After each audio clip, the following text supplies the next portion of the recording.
जय माता दी। हरे कृष्ण।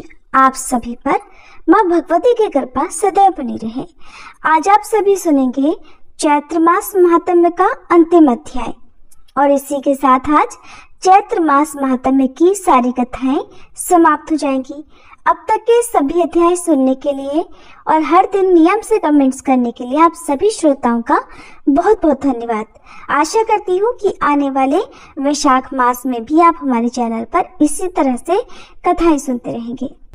व्यास जी बोले, हे राजन, हे अनघ, आपने मुझसे जो जो पूछा था वह मैंने आपको बता दिया।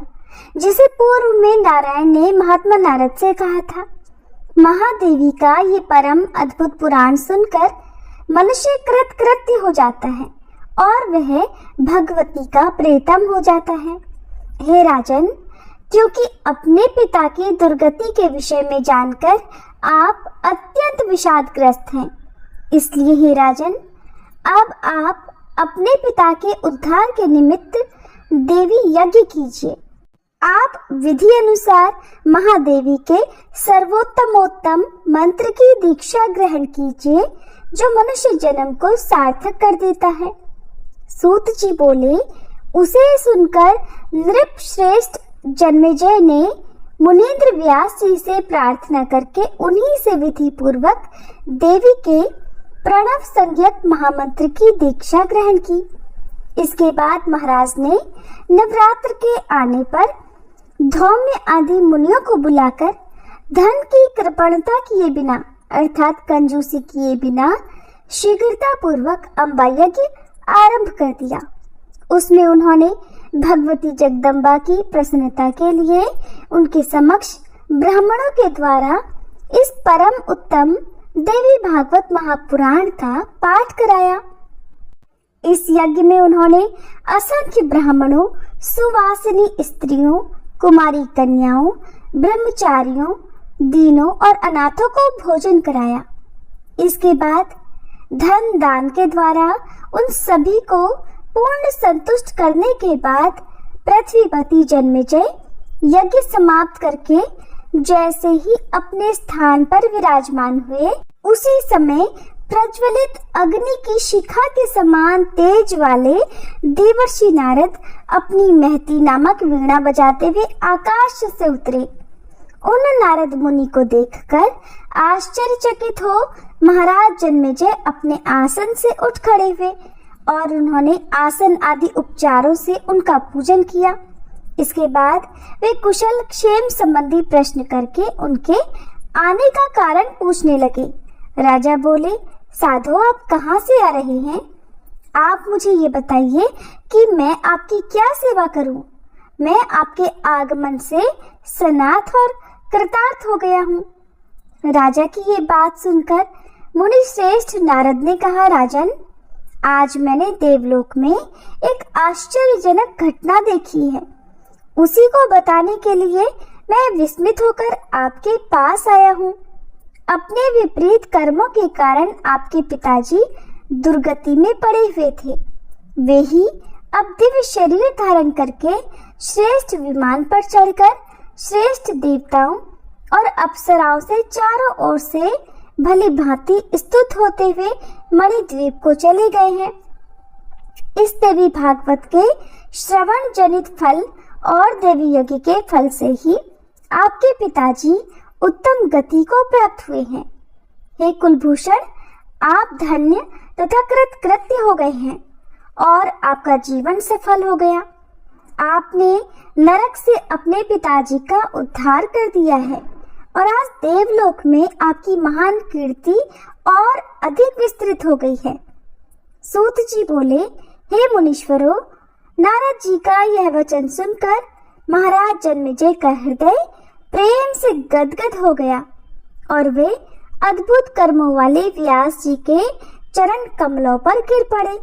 वे कहने लगे, हे देव, आपकी कृपा से ही मैं कृतार्थ हुआ हूँ।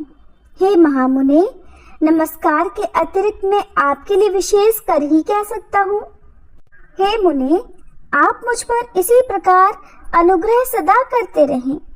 राजा का यह वचन सुनकर भगवान बादरायण व्यास ने अपने आशीर्वचनों से उनका अभिनंदन कर मधुर वाणी में कहा, हे राजन, सब कुछ त्याग करके आप भगवती के चरण कमलों की उपासना कीजिए और दत्तचित्त होकर नित्य देवी भागवत पुराण का पाठ कीजिए। साथ ही नित्य आलस्य रहित होकर भक्ति पूर्वक देवी यज्ञ का अनुष्ठान कीजिए। उसके फलस्वरूप आप भव बंधन से अनायास ही छूट जाएंगे। यद्यपि विष्णु पुराण तथा शिव पुराण आदि अनेक पुराण हैं, किंतु वे इस देवी भागवत पुराण की 16वीं कला की भी समता नहीं कर सकते। ये देवी भागवत समस्त वेदों और पुराणों का सार स्वरूप है। हे राजन, जिस देवी भागवत में साक्षात मूल प्रकृति का ही प्रतिपादन किया गया है, उसके समान अन्य कोई पुराण भला कैसे हो सकता है।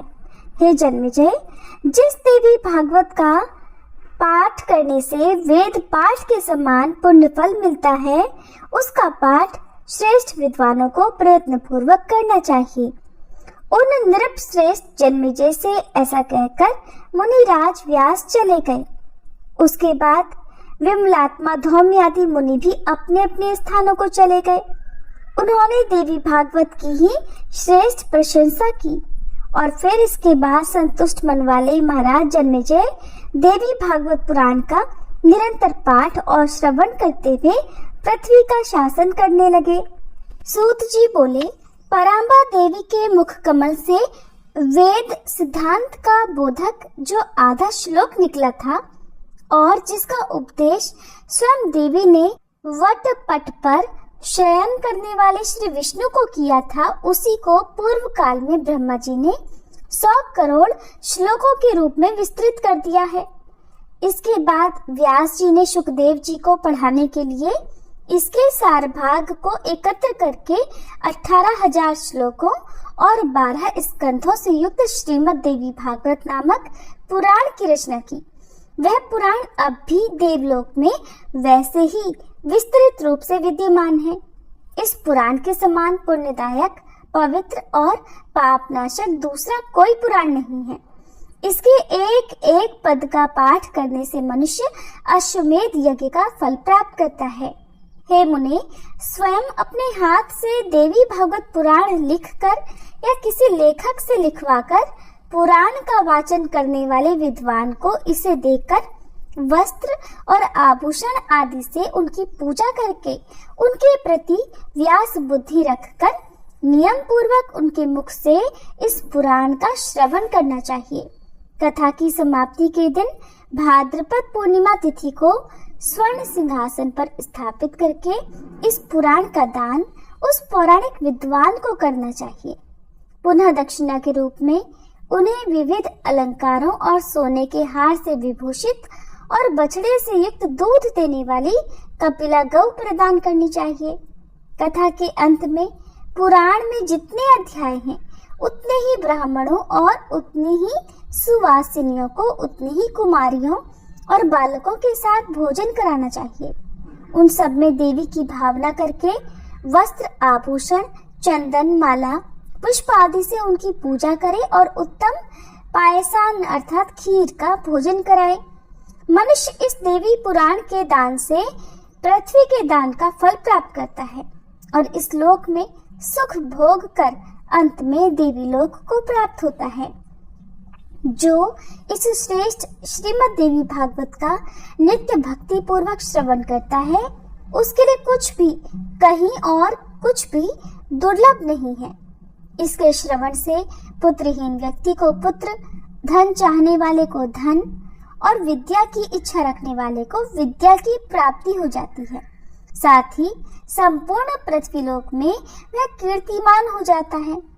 जो स्त्री वंध्या, काक वंध्या अथवा मृत वंध्या हो, वह इस पुराण के श्रवण से उस दोष से भी मुक्त हो जाती है, इसमें संदेह नहीं।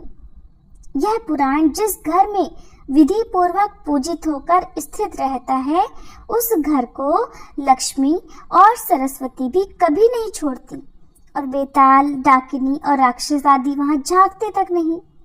यदि ज्वरग्रस्त मनुष्य को स्पर्श करके एकाग्रचित्त होकर इस पुराण का पाठ किया जाए तो दाहक ज्वर उसके मंडल को छोड़कर भाग जाता है। इसकी 100 आवृत्ति के पाठ से क्षय रोग समाप्त हो जाता है। जो मनुष्य प्रत्येक संध्या के अवसर पर दत्तचित्त होकर संध्या विधि संपन्न करके इस पुराण के एक एक अध्याय का पाठ करता है, वह ज्ञानवान हो जाता है। कार्य अकार्य के अवसरों पर इस पुराण के द्वारा शकुन का भी विचार करना चाहिए। हे मुने, उसकी विधि का वर्णन मेरे द्वारा पहले ही किया जा चुका है। शारदीय नवरात्रि में परम भक्ति से इस पुराण का नित्य पाठ करना चाहिए। इससे जगदम्बा उस व्यक्ति पर प्रसन्न होकर उसकी अभिलाषा से भी अधिक फल प्रदान करती है। वैष्णव, शैव, सौर तथा गणपत्य जनों को अपने अपने इष्ट देव की शक्ति की संतुष्टि के लिए चैत्र, आषाढ़, आश्विन और माघ इन मासों के 4 नवरात्रि में इस पुराण का प्रयत्न पूर्वक पाठ करना चाहिए। इससे रमा, उमा आदि शक्तियां उस पर सदा प्रसन्न रहती हैं। हे मुने, इसी प्रकार वैदिकों को भी अपनी गायत्री की प्रसन्नता के लिए इसका नित्य पाठ करना चाहिए। इस पुराण में कहीं किसी का विरोध वचन नहीं है। वैष्णव, सौर आदि सभी जनों की उपासना सदा शक्ति युक्त ही होती है। इसलिए शक्ति को संतुष्ट करने के लिए द्विजों को इस पुराण का सदा पाठ करना चाहिए। स्त्रियों तथा शूद्रों को चाहिए कि वे अज्ञानवश इसका कभी पाठ ना करें, अपितु वे ब्राह्मणों के मुख से ही इसका नित्य श्रवण करें। यही मर्यादा है। अधिक कहने से क्या लाभ, मैं आपको इसका वास्तविक सार बताऊंगा। हे श्रेष्ठ मुनियों, यह पुराण परम पवित्र तथा वेदों का सार स्वरूप है। इसके पढ़ने और सुनने से वेद पाठ के समान फल प्राप्त होता है। गायत्री नाम से प्रतिपादित उन सच्चिदानंद स्वरूपिणी हिरण्मयी भगवती को मैं प्रणाम करता हूँ। वे हमारी बुद्धि को प्रेरणा प्रदान करें। पौराणिकों में श्रेष्ठ सूत जी का ये वचन सुनकर नैमिषारण्यवासी तपोधन मुनियों ने बड़े समारोह के साथ उनका सम्मान किया। भगवती के चरण कमलों के उपासक वे सभी मुनि प्रसन्न हृदय वाले हो गए। इस पुराण के प्रभाव से वे परम शांति को प्राप्त हुए। मुनियों ने सूत जी को नमस्कार किया और बार बार क्षमा प्रार्थना करके कहा, हे तात, इस संसार सागर से पार करने के लिए आप ही निश्चित रूप से हमारे लिए नौका स्वरूप हैं। इस प्रकार सभी श्रेष्ठ मुनियों के समक्ष सभी वेदों के गुह्य विषय रूप इस दुर्गा चरित्र प्रतिपादक श्रीमद् देवी भागवत पुराण को विनय संपन्न मुनिजनों को सुनाकर तथा उनके आशीर्वाद से वृद्धि को प्राप्त होकर भगवती के चरण कमलों के भृंग स्वरूप सूत जी वहां से चले गए। इस प्रकार श्रीमद् देवी भागवत पुराण संपन्न हुआ। अब हम सभी मिलकर माँ दुर्गा से क्षमा प्रार्थना करेंगे और कथा के अंत में श्री दुर्गा चालीसा पाठ और फिर दुर्गा माता की आरती भी करेंगे। हे माँ, मैं न मंत्र जानती हूँ न यंत्र।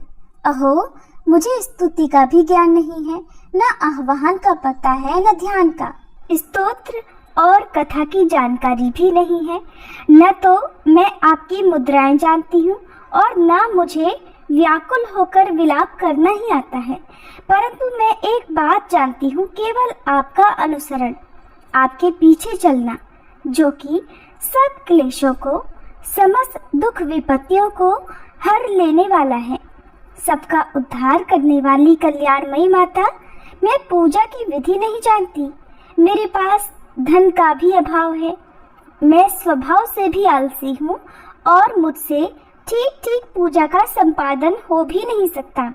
इन सभी कारणों से आपके चरणों की सेवा में जो त्रुटि हो गई है उसे क्षमा करना, क्योंकि कुपुत्री का होना संभव है किंतु कहीं भी माता कुमाता नहीं होती। माँ, इस पृथ्वी पर आपकी सीधी सादी संतानें तो बहुत सी हैं, किंतु उन सब से मैं ही अत्यंत चपल आपकी संतान हूँ। मेरे जैसी चंचल कोई विरला ही होगी। शिवे, मेरा जो यह त्याग हुआ है ये आपके लिए कदापि उचित नहीं है, क्योंकि संसार में कुपुत्र और कुपुत्री का होना संभव है, किंतु कहीं भी कुमाता नहीं होती। हे जगदम्ब, हे माता, मैंने आपके चरणों की सेवा कभी नहीं की।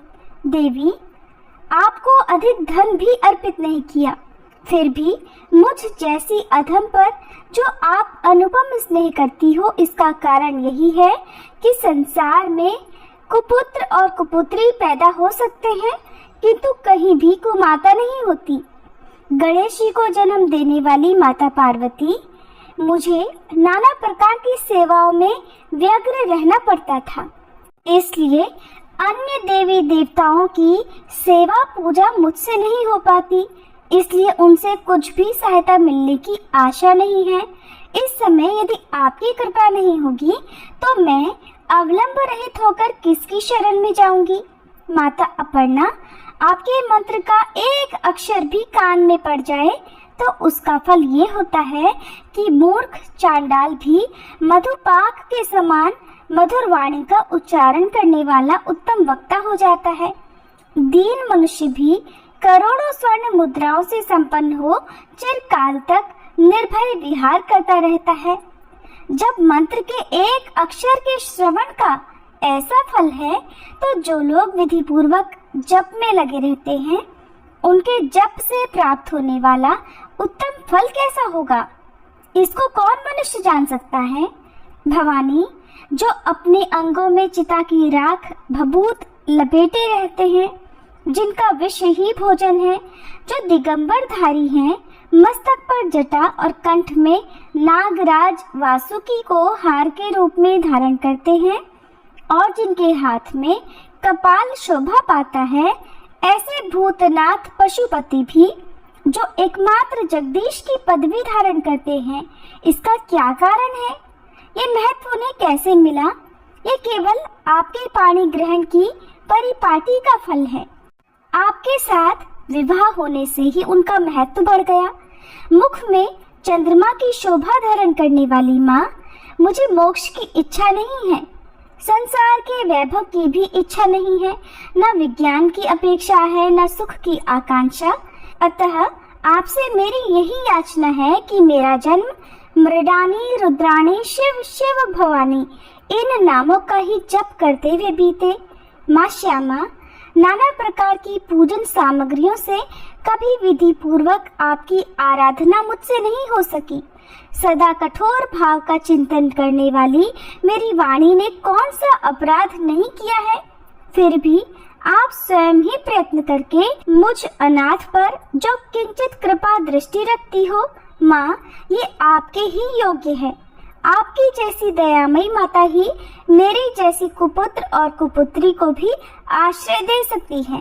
माता दुर्गे, करुणा सिंधु महेश्वरी, मैं विपत्तियों में फंसकर आज जो आपका स्मरण करती हूँ, पहले कभी नहीं करती रही। इसे मेरी शठता न मान लेना, क्योंकि भूख प्यास से पीड़ित बालक माता का ही तो स्मरण करते हैं। जगदम्ब, मुझ पर जो आपकी पूर्ण कृपा बनी हुई है, इसमें आश्चर्य की कौन सी बात है।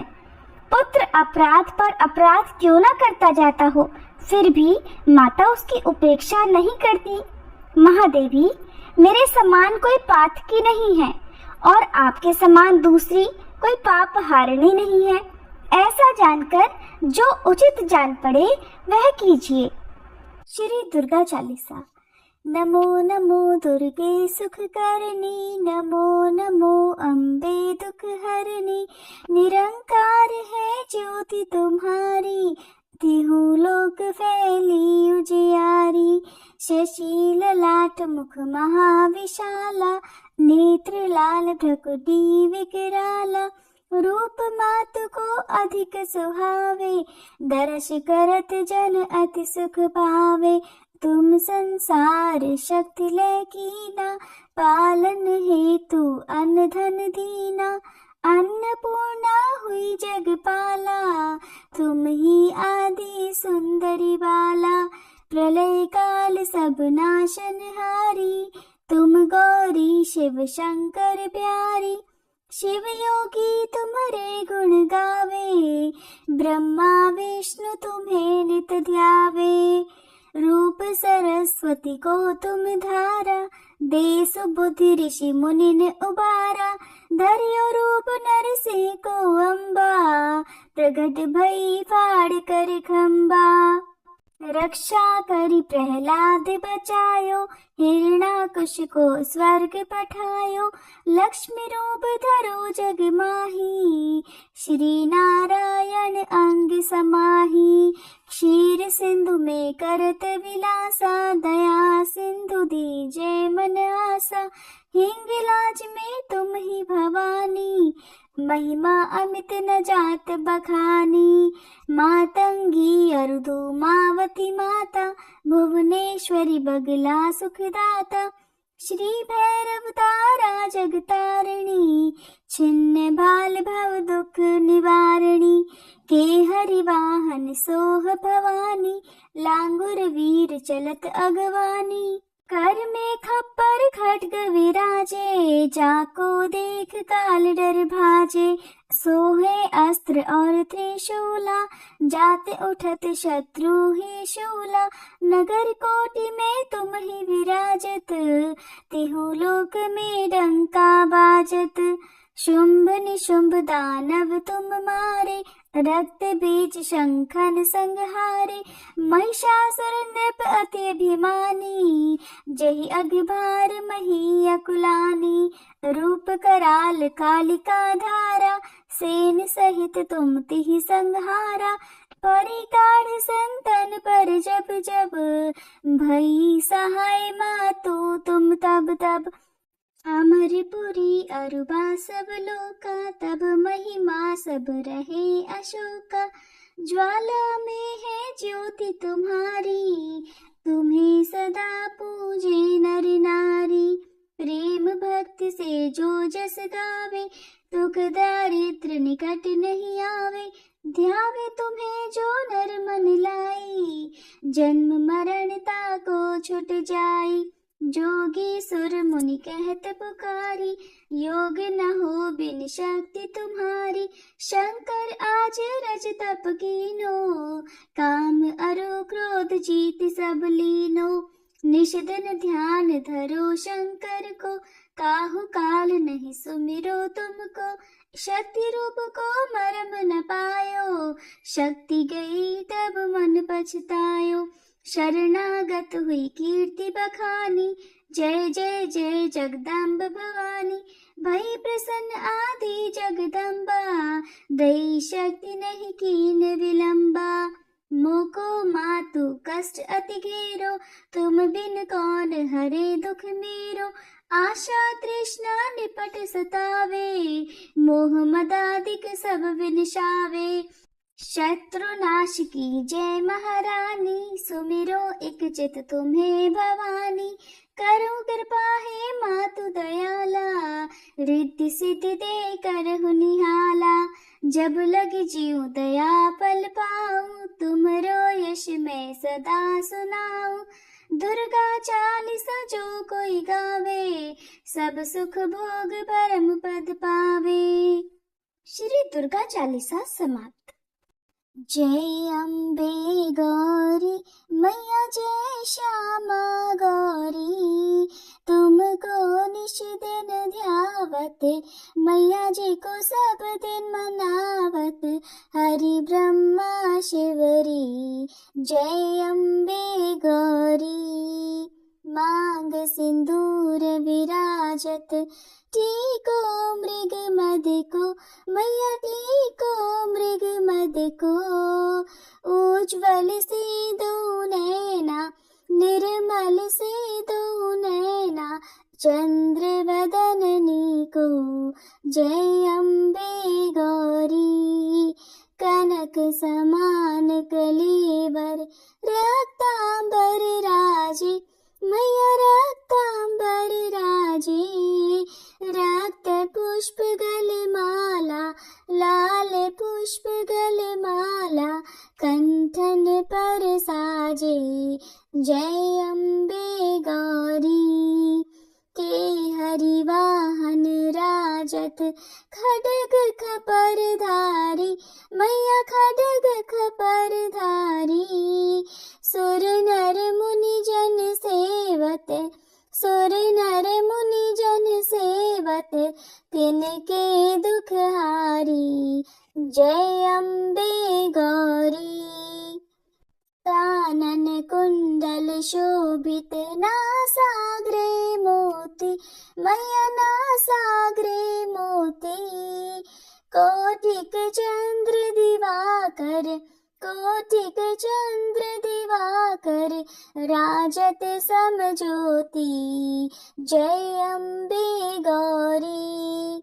शुंभ निशुंभ विदारी, महिषासुर घाती, मैया महिषासुर घाती।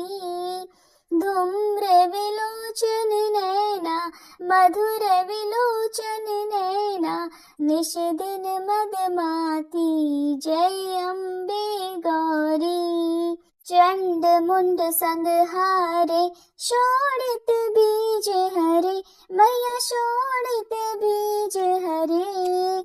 मधु कैटभ दो मारे, मधु कैटभ दो मारे, सुर भयहीन करे। जय अम्बे गौरी। ब्रह्माणी रुद्राणी, तुम कमला रानी, मैया तुम कमला रानी। आगम निगम बखानी, तुम शिव पट रानी। जय अम्बे गौरी। 64 योगिनी मंगल गावत, नृत्य करत भैरू, मैया नृत्य करत भैरू। बाजत ताल मृदंगा, बाजत ढोल मृदंगा, अरु बाजत डमरू। जय अम्बे गौरी।